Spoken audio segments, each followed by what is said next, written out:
Hey students, here are your notes for lesson 9.1 on scatter plots. So a scatter plot is a graph that shows the relationship between two data sets. So it's showing a relationship between two data sets.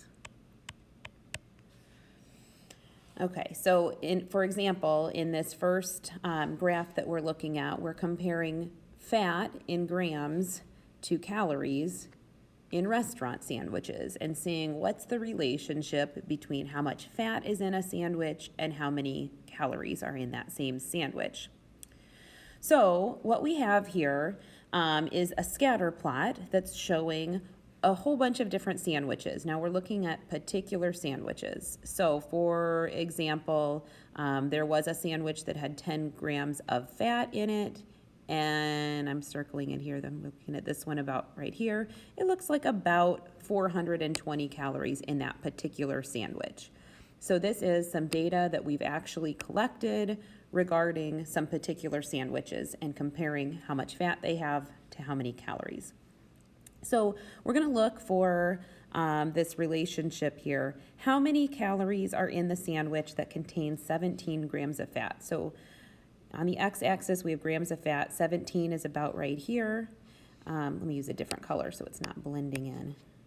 17 is here. So if I kind of follow this line up and find this sandwich right here, I want to see how many calories, oops, let me see if I can make a little bit of a straighter line. How many calories are in that particular sandwich? And it looks like about 510 calories.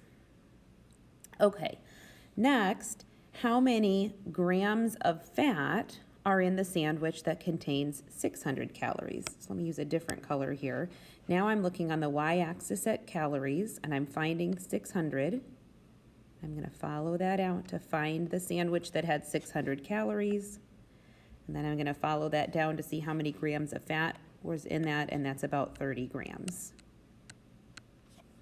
Okay, so what tends to happen to the number of calories as the number of grams of fat increases? Well, it looks like the calories would increase as well. So as fat grams increases, so does calories. All right, so our next key idea is that the scatter plot shows this relationship between the data sets, which we know already, but we have kind of some examples here of seeing a positive linear relationship that we can almost like envision this straight line that would go through these to show that as x increases, y increases pretty directly. And here we have a negative linear relationship that as x increases, y decreases. And then here we have a non-linear relationship that we have some sort of a curve going on. So as x increases, y increases, but we can tell that it's not a linear relationship. And then we have this pattern where it shows no relationship. Whatever we're comparing here on the x-axis and the y-axis, there really is no relationship between those two data sets. So if we look at how to identify these relationships here, television size and price. So it looks like for this first example that as television size increases, the price increases generally. We can kind of see this linear relationship here. So I'm going to say that this is a positive linear relationship.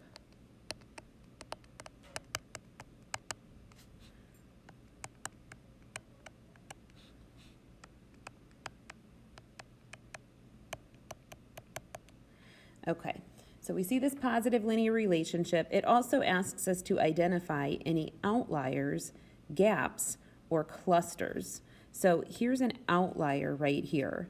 We can see that there's an outlier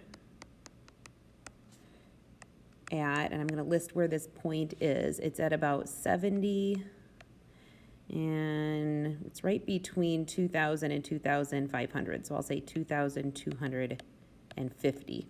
So here we have this one TV that's like way less expensive than we would expect it to be for its size. So maybe it's really on sale.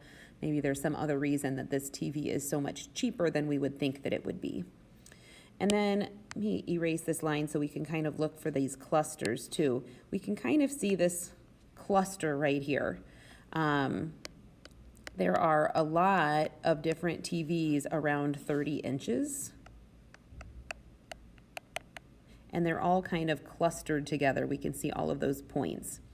Gaps would be if there was a large stretch of sizes where we didn't have any data. So there's like a little bit of a gap here between, looks like maybe 32 and 40 inches, where there just aren't any TVs of that size. So we could potentially say that that's a gap. It's a pretty small gap though. Okay, and then our second comparison is age and number of pets owned. And this looks like no relationship. There does not seem to be a relationship between a person's age and how many pets that they owned. We also don't see any gaps or clusters or outliers. If there's no relationship, there couldn't really be an outlier. So no gaps, clusters, or outliers. Fix that.